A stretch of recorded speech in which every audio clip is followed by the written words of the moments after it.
90.3 WHPC now presents Law You Should Know. The law affects every aspect of our lives, our home, our jobs, and our recreational activities. Now, learn about the law and how to protect yourself against the loss of your liberty or property, and learn how to stand up for your rights and seek compensation when you have been wronged. Your host for Law You Should Know is attorney Kenneth J. Landau, a past dean of the Nassau Academy of Law, and frequently lectures to lawyers on ethics and avoiding problems with clients, and to the public on how to choose and use lawyers. This is Law You Should Know on the voice of Nassau Community College, 90.3 WHPC. Hi, this is Ken Landau, and welcome to Law You Should Know. Today, we're going to talk about sales tax refunds, and our special guest is Mark L. Stone. He's a CPA and has a Master's of Science in Taxation. He's also the head of the managing partner of Sales Tax Defense right here in Deer Park, Long Island. He's been a prior guest on the show, but today we're going to focus on sales tax refunds, how you might possibly get money back because of sales tax issues. Mark, welcome back to Law You Should Know. Hi, Ken, and thank you for having me back. I'm sure everyone is anxious to hear about how they can actually get sales tax refunds. So generally, what's the idea of a sales tax refund and how you help people accomplish that? Well, I guess to be a little more specific, it's generally for businesses and not for individuals. And it comes about from one of two situations. The first situation is, surprisingly, a lot of businesses just make math mistakes when they prepare their sales tax returns. They add up two numbers, 1 plus 1, and they end up remitting $3 to the government, believe it or not. And simply by checking how they prepared the return, very often we find that we get companies' money back. The second way that we get a lot of money back for a lot of different businesses is that the right sales tax policy for any company is generally to charge sales tax. But New York State has many, many, many exemptions that allow businesses to legally avoid paying sales tax. And for the recipient, the customer, to avoid paying sales tax as well. Well, right. The customer would issue some type of exemption certificate to the seller, and the seller wouldn't charge them sales tax. But if a customer doesn't know that an exemption applies, they don't know to give a certificate, and then the seller charges them tax.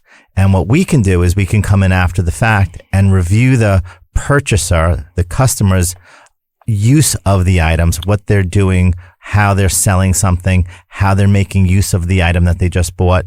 And if an exemption did apply and they didn't take advantage of it, we get them the sales tax back directly from New York State. In addition to that, we often get them interest on that assessment or that tax back from New York State. Can you just give us a quick example or two of that situation and how they on their own filed for it, or you were able to help someone make that claim? Well, recently we had two different situations.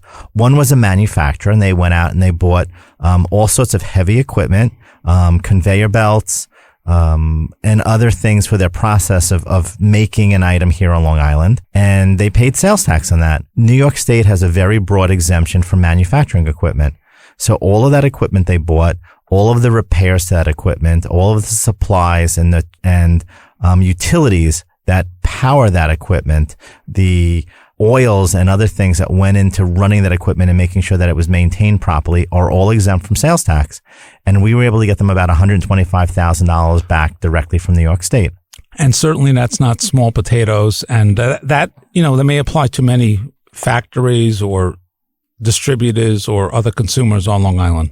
Absolutely. And that money goes directly to the bottom line because there's no costs associated with that money. And on Long Island, there's a tremendous amount of light manufacturing that, people think of manufacturing as steel mills and auto plants, but we do a lot of injection plastic molding here on Long Island and other light industries that this all qualifies for. So it's important for those industries to be aware of the need not to pay sales tax and the ability to get refunds.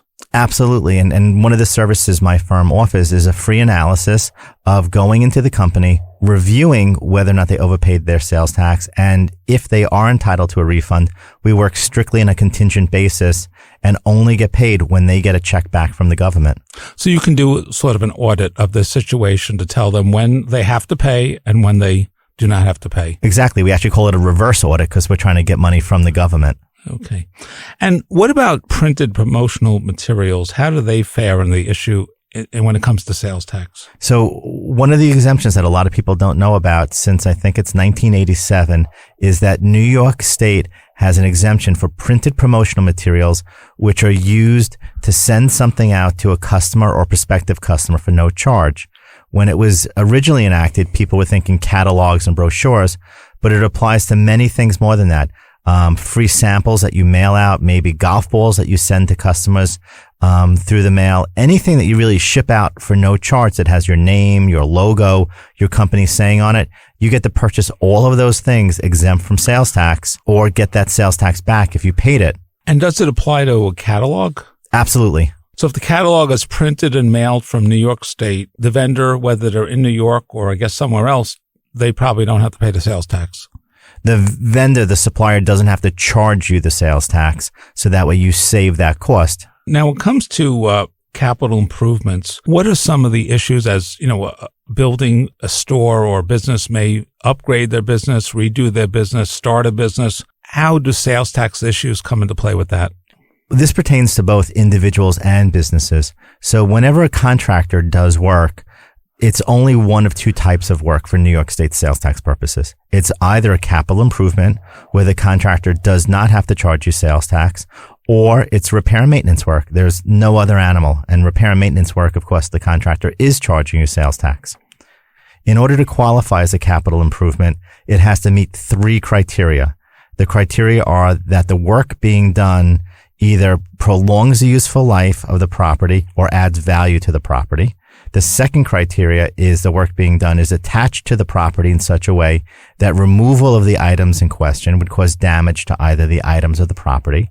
And the third criteria is that it's the intent of the property owner for it to be permanent.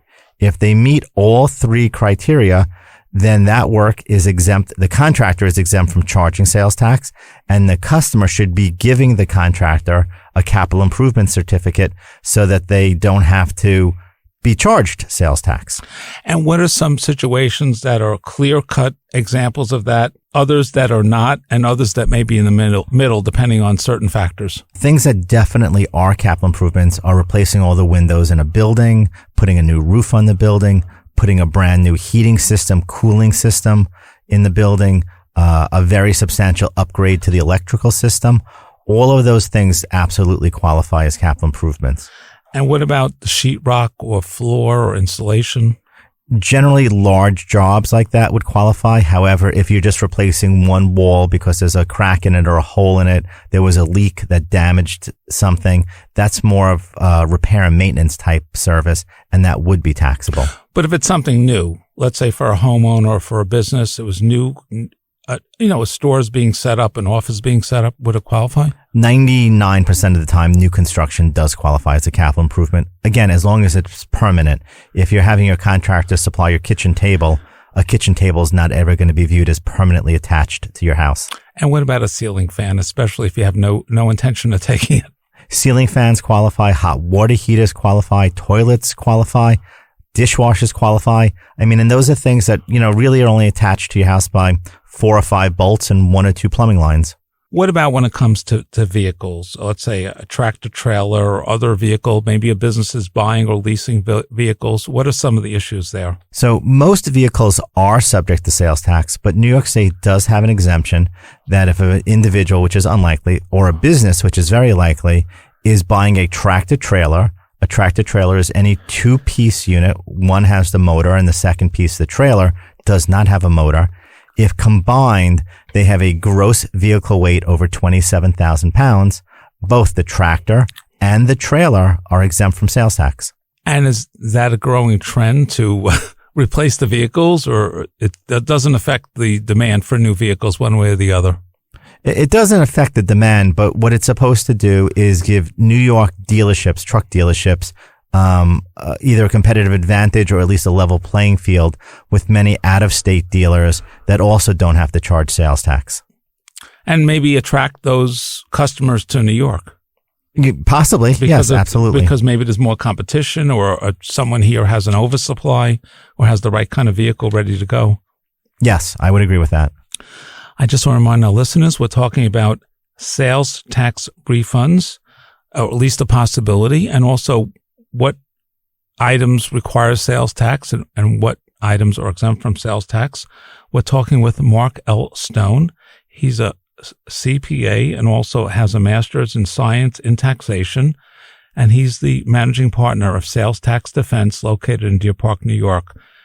And Mark, just tell us your website. The website of my firm is www.salestaxdefense.com, all spelled out with no spaces. And of course, you're listening to Law You Should Know here on 90.3 WHPC, the voice of Nassau Community College in Garden City, New York. And keep in mind, whatever you've heard is presented as information only.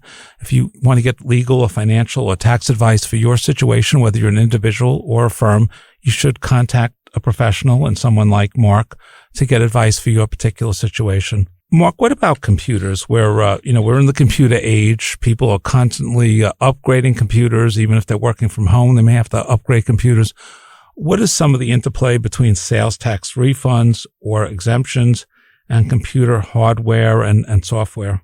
So in New York, there's also an exemption for computer hardware used to design computer software for sale. And what we're finding is that there's a surprisingly large number of companies that are developing apps, and apps are considered computer software. Obviously, when you put them on the Apple Store or on Google, they're for sale. So if you're using a computer to test that, to design that, to troubleshoot that app, that computer is exempt from sales tax. And what about the servicing or the support services for that computer and that app? So that's a confusing area of the tax law. A computer can be serviced one of two ways. If something's not working on your computer, it could be a hardware problem. Hardware problems are subject to sales tax no differently than when you bring your car into the mechanic and have him change the brakes. Or it could be a software problem. If it's a software problem where hypothetically your IT guy can dial in and fix the software remotely, he doesn't have to physically be there. Fixing software, configuring software, setting something up, installing software, all of those services, the software, are not subject to sales tax. So that's the installation is not subject. And what about kind of a servicing contract? So a servicing contract that either provides antivirus or some type of protection or allows for the upgrades or updates to the software is usually taxable.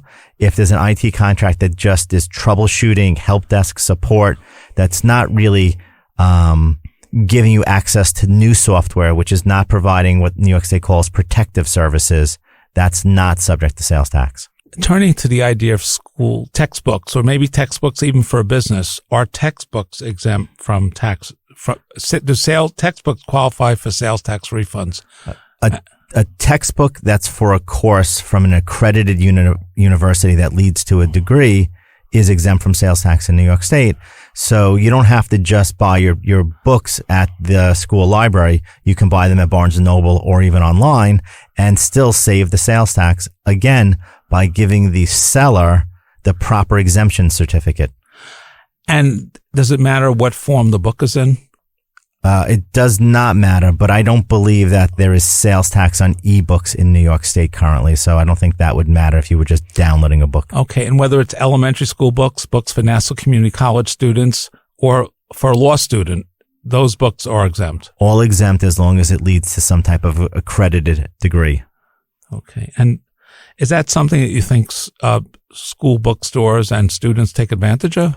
I think school bookstores know that exemption, but I think if you ordered something either through Amazon or at, like I said, Barnes & Noble, they would charge you sales tax unless you proactively told them it was exempt and sent them or gave them the exemption certificate.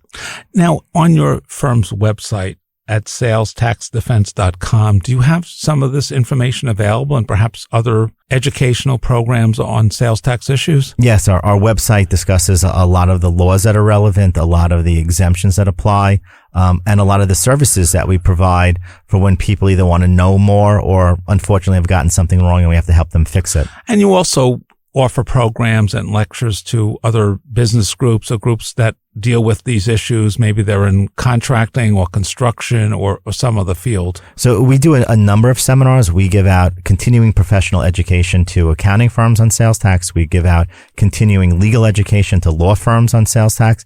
We speak before a number of chambers of commerce about sales tax, and we're always willing to meet with a business and give them an on-site seminar to train their accounting staff. And there would be more information on that on your website. Yes. And you want to help keep all these people on the right side of the law. Yes. And a big part of that is knowing what the law is and knowing what their requirements are. Now, if someone has a sales tax issue, maybe some government agencies coming after them, you also provide a defense to them. That's why you call it Sales Tax Defense. Yes, and I got my career started as a sales tax auditor, working for the government and going out and asking businesses for money. And now I'm on the other side of the table where I defend those businesses when the government asks for money and say, no, they don't owe you money. And if we're lucky, we can even ask the government for money. And sometimes it's negotiable. Sometimes you actually get money back. But what is, just very briefly, what does that process involve? Of course, the first step is for someone to contact you, so they're not fighting this alone. So the way you get money back, of course, is reviewing the company's operations. What do they do? Why is it exempt? Then looking at their books and records, looking at their invoices to see what they've paid sales tax on. We then quantify it. We add it up. We put it in the spreadsheets. Like any kind of tax filing, there's certain forms that have to be filed in a certain format. We submit it to the government. We submit it always with what's called a power of attorney, so we can talk to the government on your behalf. And if the government has any questions about it, we answer those questions. And if the government gives us a hard time, we defend the claim. And if necessary, we even take it to a hearing or take it to a judge to get that claim. And especially if the stakes are high, this is not something for amateurs. People shouldn't be representing themselves. No, because the very nature of it is if you didn't understand the law well enough to avoid paying the sales tax legitimately up front, to then probably go and try to fight with the government to get that money back, maybe outside of, I guess, what people would say is your wheelhouse. And also what you say or don't say could be used against you. Certainly if you say the wrong thing, then you don't get a redo or an undo from the government. There's no reset button once you tell them something. Okay. And one other possibility of a sales tax refunds is empire zones and IDAs. Just explain that briefly. So New York State has a few areas still that are underdeveloped or economically depressed that they're trying to revitalize. And they try to encourage businesses by moving there by saying, if you move here, you won't have to pay sales tax on the things that you buy to make it a little bit cheaper to set up operations. Very similar to that. All over the state through the counties, they have the industrial development agencies. And what they do is they try to recruit different businesses to come and set up shop in those counties, to buy land, to build buildings, to renovate buildings, to set up manufacturing operations, to set up distribution operations, to bring jobs into that county. And when the IDA funds one of your projects, very similar to an empire zone or an economic development zone, that business does not have to pay sales tax on the things that they use the IDA's money to buy. And is that something you help them negotiate with the IDA to get try to get a deal to setting up shop on Long Island or somewhere else? Getting funding from the IDA is a complex thing to do. We assist with the sales tax pieces of it, but not the entire IDA process. Let's talk about other issues that come up in your work of sales tax refunds. And what about credit for sales tax paid to other states? So what New York State says is if you correctly and legally paid sales tax to another jurisdiction and then bring that item into New York, that they will give you a credit against New York State sales tax for that item. Does that cover a simple vehicle purchase if you paid sales tax in state A and not paying it in state B? Sometimes. It depends on the state. With cars and other types of vehicles, planes, boats, New York State is a little bit less generous, and they have specific agreements with almost every state that limits what kind of credits you get on cars. And other states may be less generous as well. So that's something that purchasers should consider in which state they may want to buy the car or vehicle in the state they're going to use it, so they get that deduction or credit for sales tax and don't have to pay it twice. Exactly. Yes. That's a little bit of planning goes into that. I'd just like to remind our listeners again, we're talking with Mark L. Stone. He's a CPA and has a Master's of Science in Taxation, and he's the managing partner of Sales Tax Defense located in Deer Park, Long Island. And he's talking to us today about sales tax refunds and the possibility of refunds, and also when sales tax is due and when it's not, and what to do if you have a sales tax issue. I know another issue you deal with frequently, and of course, I just want to remind the listeners, you're listening to Law You Should Know on 90.3 WHPC. And if you missed any part of the program or you want to tell someone else about it, the podcast of this program is available at nccradio.org. Mark, I know that there could be sales tax issues or refund issues with resale. So just explain that briefly. So one of the few things that are very consistent from state to state is if you're buying something for inventory and you're going to resell it, basically if it comes in the door and then goes out the door, you generally do not have to pay sales tax on that item. So if there's something that you're buying and inadvertently the vendor, the supplier of that item has charged you sales tax, when you resell it, you're entitled to get the sales tax back from the government that you paid to that vendor. And some other quick exemptions might be for services such as yours or maybe legal services. Yes, most professional services are exempt from sales tax. And when I say professional services, it's services that New York State require the professional to get a license for. There are also exempt organizations and sometimes government sales. So something to know is most people know the term not-for-profit. Not-for-profit is an IRS concept that you don't pay income taxes. New York State then extends that concept and says that if that not-for-profit is trying to make the world a better place, they can apply to New York State and become a tax-exempt entity. When they're a tax-exempt entity, that entity does not have to pay sales tax on anything they buy. It doesn't apply to things that a tax-exempt entity sells. So the example that I like to give is if your church or temple has a gift store that when you buy a gift from the gift store in your place of worship, they still have to charge you sales tax because you're the purchaser and you're not exempt from sales tax.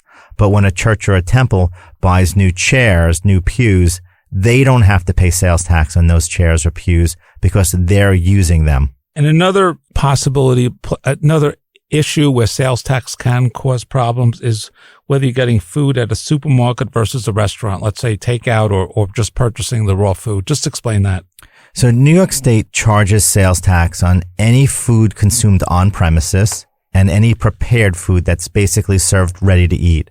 What New York State says you don't have to charge sales tax on is food that's sold in a supermarket style. Supermarket style generally means it's sold by volume, quantity, or weight, and usually requires some type of additional preparation when you get it home so it's ready to eat, as opposed to going to a deli and getting a sandwich, which is ready to eat, as opposed to going into a restaurant and sitting down and having a meal, as opposed to going to a pizza place and getting a pizza that's already cooked that you bring home and is ready to eat as soon as you open the box.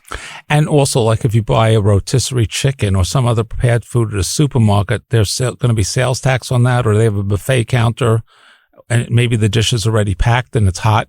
You're going to pay sales tax on that? Absolutely. A rotisserie chicken is cooked food like the pizza, so that's taxable. Buffets are taxable. Generally, anything served hot, and New York State's definition of hot is 2 degrees above room temperature is going to be taxable, with the exception of things that you're not trying to keep hot. So if Sunday morning you get to the bagel place and the bagels are still warm, they're still non-taxable bakery items because they're not trying to keep them warm.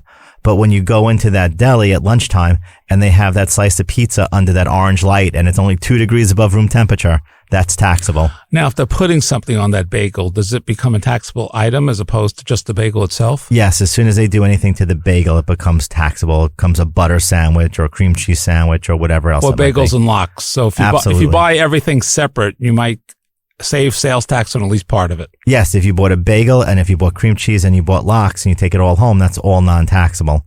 But yes, if you buy it at the bagel place, they should charge you tax on it. Okay, and just moving on to interior decorating design services, whether it's a home or business, is that taxable, or under what circumstances is it taxable or not? So yes, broadly, interior decorating design services, including lighting services and sound services, are subject to sales tax, with the caveat that within the 5 boroughs of New York City, it's only subject to basically half of the sales tax, because sales tax is made up of three components: a state component, a county component, and the MTA component. And New York City, the 5 boroughs of New York City, is the only place in the state where the counties don't impose sales tax on interior decorating and design services. Now, is the furniture or the design part of it, the physical design, is that subject to sales tax? Yes, furniture would be taxable. And if an interior decorator designer charges you a markup or a commission on the furniture, not only is the furniture taxable, but his markup or his commission would be taxable as well. Very briefly, in general, when do sales taxes have to be collected, paid, or remitted? So sales tax needs to be billed with the invoice. Generally, sales tax is due to the state on what they call the accrual basis, based upon the billing of it, not the collection of it. Depending on how much volume, how large your sales are, it's either due the 20th of the next month or due the 20th at the end of the quarter, with New York State having funny quarters. They don't really care whether you collect it or not. They want you to pay it over to them as soon as you bill it. And of course, paying later is better than paying never and having trouble. And you can always help a company straighten out those timeliness issues. Yes, if you're just paying late, we set up a payment plan. We often get penalties waived. If you pay never, you might get a visit from the district attorney's office and some police officers, and they give you a free vacation for never paying. And again, if there's an issue or a business owner discovers an issue, you can try to help them resolve it in a manner that works out for everyone. Yes, I mean, the goal is to get penalties waived, interest reduced, get the client a payment plan that they can afford, teach them the right rules so they do it the right way and stay out of trouble, and resolve the problem so business goes on. And maybe even before the authorities have discovered the problem. Much better to do it before the authorities find the problem. And just give us your website again.